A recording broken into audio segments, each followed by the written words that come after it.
Ego means you want to look good and be right. But looking good is bad and being right is wrong. Di ba karamihan sa atin gusto natin tumulong kahit na yun na lang yung last money natin para may pakita sa mga tao na tayo tumutulong. Yun yung ego. Mataas yung ego natin na para ipakita sa mga tao na nakakatulong tayo sa kanila.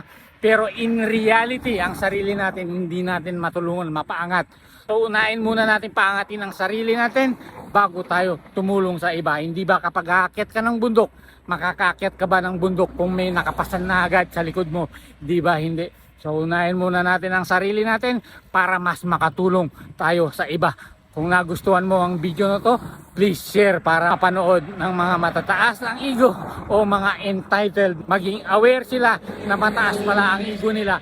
Kaya sila nakastuck sa kahirapan. My name is Marvin Panlaki po na nagsasabing in everything we do, just always do it the ethical way. Have a great day po mga kahaluguran.